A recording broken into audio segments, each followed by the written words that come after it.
बाबा धनसर जी नाग देवता है, शेषनाग का अवतार है। जो सामने बाबा धनसर जी का शेषनाग रूपी चित्र लगा है। शिव शंकर महाराज जी के गले में जो नाग है।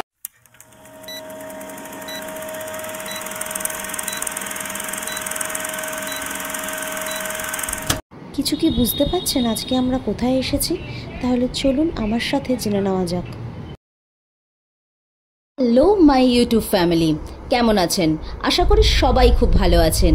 আবারও আমি চলে এসেছি নতুন একটি ব্লগ নিয়ে, নতুন একটি জায়গা নিয়ে, নতুন একটি মন্দির নিয়ে। আজকে আমরা চলে এসেছি বৈষ্ণোদেবী কাটরাতে, যার সঙ্গে কিন্তু অলরেডি অনেকেরই পরিচয় হয়ে গেছে। তাহলে আর একটুও দেরি না করে ওয়ান্ডারিং চৈতাকে লাইক, শেয়ার এবং সাবস্ক্রাইব করতে কিন্তু ভুলবেন না। कितना सुंदर नज़ारा है, देख रहे हैं ये पर्वत, ये वादियाँ। सामने जो आप पर्वत देख रहे हो वो है त्रिकुटा पर्वत, जिसमें माता दी का मंदिर है। तो अगर आसमान साफ होती तो मैं आपको यहाँ से ही दर्शन करा देती माता दी का मंदिर। जो अभी तक नहीं आए वैष्णो जी का दर्शन करने, हमारे साथ बोलिए जय माता दी।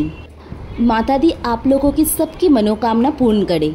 तो आज हम लोग चले जा रहे हैं वैष्णो देवी कटरा से एक नए स्थान पर। वैष्णो देवी कटरा के बारे में तो सब जानते हैं, लेकिन इस जगह के बारे में कौन जानता है?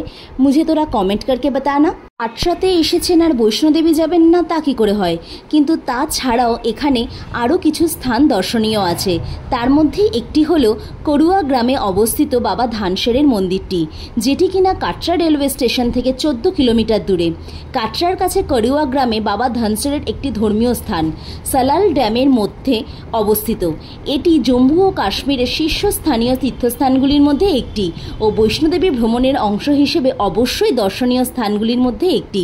তবে আপনারা যদি বৈষ্ণোদেবী দর্শনে যান তবে অবশ্যই বাবা ধানসেরের মন্দিরটি কিন্তু মিস করবেন না, আপনাদের সত্যিই খুব ভালো লাগবে, এটি ওয়ান্ডারিং চৈতার বিশ্বাস।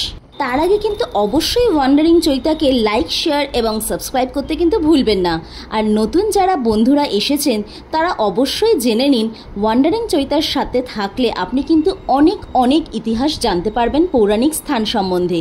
তাহলে চলুন, আমরা কিন্তু অলরেডি পৌঁছে গেছি ধানসের বাবার মন্দিরে। এটি হলো তার যাত্রাপথ। পাশে যে দেখতে পাচ্ছেন এটি কিন্তু পুরো ঘন জঙ্গল, এরকম রেলিং দেওয়া। আর কিছু দূর ভেতরে ঢুকলেই আপনি বুঝতে পারবেন পুরো মন্দিরটি কিন্তু কাটা তার আর জাল দিয়ে ঘেরা। আপনারা যেমন দেখতে পাচ্ছেন পাশে কিন্তু ঘন জঙ্গল আর পাহাড়, তাই হিংস্র জীবজন্তু এখানে থাকে। তাই এই মন্দিরটি মন্দির পরিসরটি পুরো কিন্তু কাটা তার দিয়ে বা জাল দিয়ে ঘেরা। এটা সিঁড়ি নেমে আমাদের যেতে হচ্ছে। এটা কাটরা থেকে প্রায় 10 কিলোমিটার দূরে অবস্থিত। এখানে বিভিন্ন ধরনের খাবারের দোকান আছে। বাকিটা আমি মন্দিরের সামনে গিয়ে আপনাদের দেখাচ্ছি। আস্তে আস্তে শুনলেন কীরকম ঝিঝি পোকার ডাক সকালবেলাতেও এখানে থমথমে পরিবেশ। পরে যে আপনারা ছবিটি দেখবেন তাতে কিন্তু আপনারা বিদেশ বলে ভুল করবেন না। আরে যাচ্ছেন কোথায়? পুরো ইতিহাসটা তো শুনে যান। একটু ব্রেক নিতেই পারেন, কিন্তু ভিডিওটি কিন্তু অবশ্যই দেখা চাই আর আমাকে লাইক, শেয়ার, সাবস্ক্রাইব করা চাই। বলে চলুন মন্দিরের দর্শন করতে করতে আপনাদের কাহিনীটি শোনাই। শিব পার্বতী যখন অমর কথা শোনার জন্য অমরনাথ গুহার উদ্দেশ্যে রওনা হয়েছিল, তখন শিব তার শেষনাগকে অনন্তনাগ জেলায় রেখে গিয়েছিলেন এবং তিনি সেখান থেকে বাসুদেব রূপ ধারণ করে মর্তে গমন করছিলেন এবং বাবা ধানসের হল বাসুদেবের পুত্র। এই করুয়া গ্রামে যখন একটি রাক্ষসের উপদ্রব শুরু হয়েছিল, তখন গ্রামবাসীরা বাবা ধানসেরকে প্রার্থনা করেছিল রাক্ষসের হাত থেকে মুক্তি দেওয়ার জন্য। বাসীদের কথায় রাজি হয়ে বাবা ধানসের তখন শিবের উপাসনা করতে গেছিলেন এবং শিব তার কথায় সাহায্য করতে এসেছিলেন এবং বাবা ধানসের শিবের সাহায্যে সেই রাক্ষসটিকে হত্যা করেছিলেন এবং তখন থেকে গ্রামবাসীরা এখানে শিবের এবং বাবা ধানসেরের পূজায় নিয়োজিত হন এবং এখানে একটি গুহা মন্দির এবং বাবা ধানসেরের মন্দিরটি গঠন করেন। এই হলো সেই শিব গুফাটি, দেখতে পাচ্ছেন? এটি কিন্তু আমাদেরই সুবিধার্থে তৈরি করা হয়েছে। এখানে কিন্তু মাথা নিচু করে ঢুকতে হয়, দেখতেই পাচ্ছেন গুফাটি। এখানে আমি ছবি তুলতে পারিনি, এখানে ছবি তোলা নিষেধ। এই যে নন্দীদেব, যিনি সবসময় শিবের সামনে বসে থাকেন এবং শিবের কাছে কথা পৌঁছানোর জন্য থাকে। আমার কন্যাও তাই নিজের কিছু মনের ইচ্ছা নন্দীর কানে বললেন, সেটি ভগবান অর্থাৎ শিবের কাছে পৌঁছানোর জন্য। দেখতে পাচ্ছেন কি অপরূপ মনোরম পরিবেশ, কি অপরূপ এই করুয়া ঝিলটা। এই ঝিলটিকে অত্যন্ত পবিত্র বলে মনে করা হয়, তাই এখানে কিন্তু স্নানের অনুমতি নেই। স্নান করার অনুমতি আছে ভাটিতে। এখানকার মানুষদের ধারণা বা বিশ্বাস, সেই স্রোতে স্নান করলে এবং পূর্ণ বিশ্বাসের সাথে প্রার্থনা করলে তাদের কোনো ইচ্ছেই অপূর্ণ রাখেন না বাবা ধানসের। মাঝে মাঝে তো এই ঝিলে বাবা ধানসেরের দেখাও মেলে, অর্থাৎ নাগদেবের দেখা মেলে, এবং সেটি দেখা নাকি অত্যন্ত পবিত্র বলে মনে করেন এখানকার বাসিন্দারা।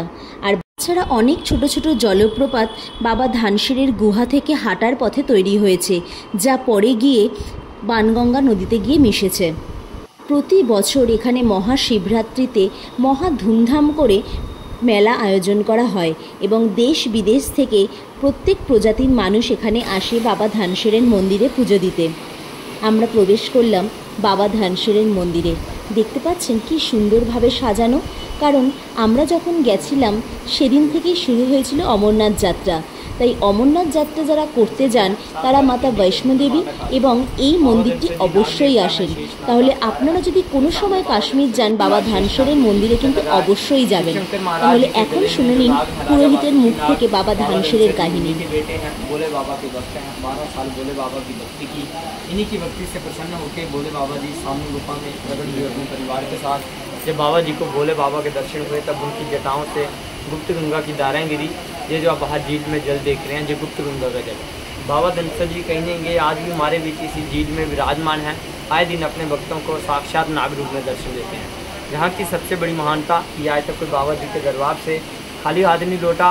आप सच्चे दिल से कोई भी जायज़ मनोकामना करेंगे, बाबा जी आपकी मनोकामना जरूर पूर्ण करेंगे। बोले सच्चे दरबार की जय।